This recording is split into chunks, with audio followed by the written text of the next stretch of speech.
बहुत बहुत स्वागत। आप देख रहे हैं मथुरा हलचल न्यूज। आइए बढ़ते हैं आज की ताजा खबरों की ओर। अखिल भारतीय कांग्रेस कमेटी राष्ट्र सचिव एवं उत्तर प्रदेश के सह प्रभारी कुणाल चौधरी आज ठाकुर बांके बिहारी जी महाराज के दर्शन पूजन कर देश विदेश के सुख समृद्धि की कामना की। दर्शन के उपरांत मीडिया से बात करते हुए उन्होंने देश में बढ़ रहे धार्मिक उन्माद एवं वैमनस्यता की राजनीति पर गहरी चिंताएं जताई। राम मंदिर के चंदे एवं चढ़ाव पर पारदर्शिता का मुद्दा उठाते हुए उन्होंने दान का हिसाब सार्वजनिक मांग करने की काशी और अयोध्या का उदाहरण देते हुए कुणाल चौधरी ने वृंदावन में प्रस्तावित बांके बिहारी कॉरिडोर एवं मंदिर अधिग्रहण का कड़ा विरोध किया। उन्होंने कहा कि विकास के नाम पर स्थानीय लोगों के रोजगार, मकान, दुकान और ब्रज की मूल सांस्कृतिक विरासत को नष्ट नहीं होने दिया जाएगा।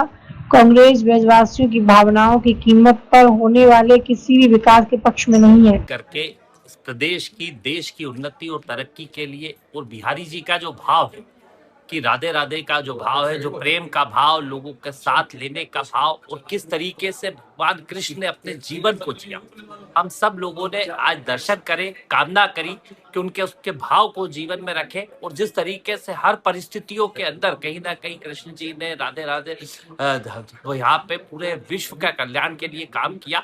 और मैं इस पावन भूमि पे आके अपने आप को धन्य समझता हूँ और कामना करता हूँ कि सबके जीवन में धन्य, धान, सुख, समृद्धि आए। और जिस तरीके से लोगों के अंदर वैमनस्यता बढ़ती जा रही है वो कहीं ना कहीं खत्म हो, क्योंकि राधे जी का भाव, कृष्ण जी का भाव सिर्फ एक भाव से है, वो प्रेम के भाव से है। और उसी भाव को फैलाना चाहते हैं। और यूपी और पूरे देश के अंदर कृष्ण जी का जो भाव है कि कैसे लोग प्रेम के भाव के साथ, एक दूसरे की मर्यादाओं के साथ, कहीं ना कहीं लोगों के भरोसे के साथ जीवन जीने का काम करें। परिस्थितियां कठिन आए, अच्छी आए, हर परिस्थितियों में साथ दें। 2027 विधानसभा चुनाव को आप कैसे देखते हैं? देखिए, 2027 में जो यूपी के अंदर प्रचार, प्रसार और भ्रष्टाचार की सरकार चल रही है, जो कर्ज, क्राइम और करप्शन की सरकार चल रही है, इसको उखाड़ फेंकने का मन जनता ने बना रखा है।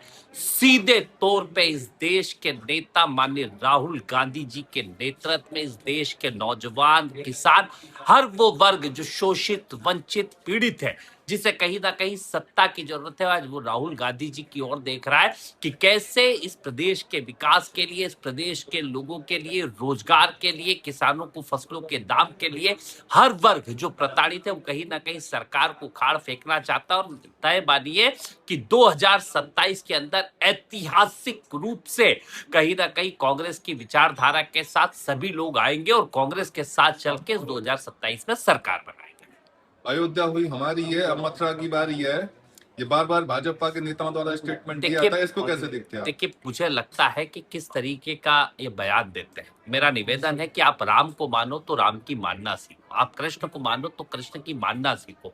रामायण की जिस चौपाई में लिखा है ना कि दूसरों के सुख से बड़ा कोई धर्म नहीं होता और दूसरे के दुख से बड़ा कोई अधर्म नहीं होता, उस बात को समझने का काम करो। राम के चरित्र का चिंतन करे बीजेपी और कृष्ण के चरित्र का, क्योंकि ये लोग राम को तो मानते हैं पर राम की नहीं मानते कि राम ने क्यों मर्यादाओं में रहना सिखाया।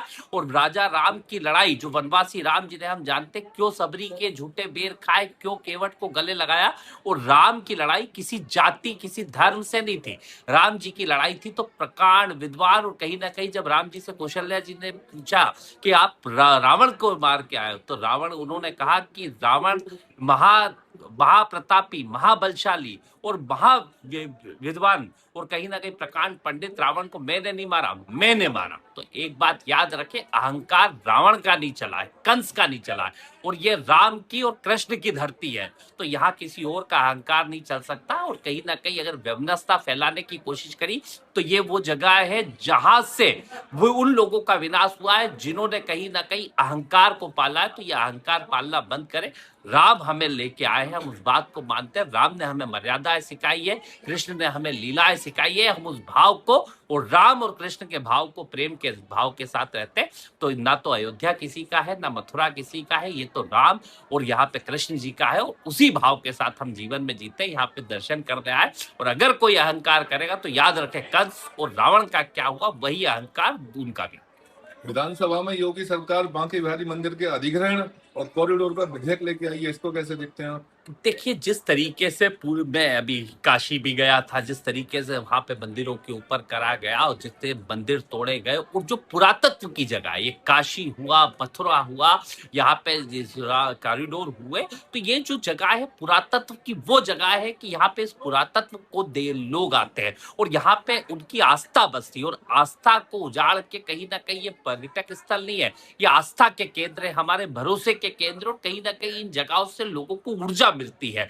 तो जो यहाँ के लोगों का जनमत है वो कहीं ना कहीं इनके साथ नहीं है। कोर्ट ने भी इन्हें करा है और किस तरीके से भ्रष्टाचार कई जगह कॉरिडोरों में करे, काशी के अंदर जिस तरीके से करा है, उज्जैन के अंदर किस तरीके से करा, और पूरे देश के अंदर चाहे राम मंदिर में चोरी की बात हो, चाहे उज्जैन के नलखेड़ा के अंदर चोरी की बात हो, जो सिस्टम ये लेके आ रहा है, मेरा निवेदन है कि ये विमनस्ता फैलाने और इस तरह की बातें करने की जगह राम के भाव को और कृष्ण के भाव को समझ के उनके भाव के साथ काम करें तो बेहतर। धन्यवाद।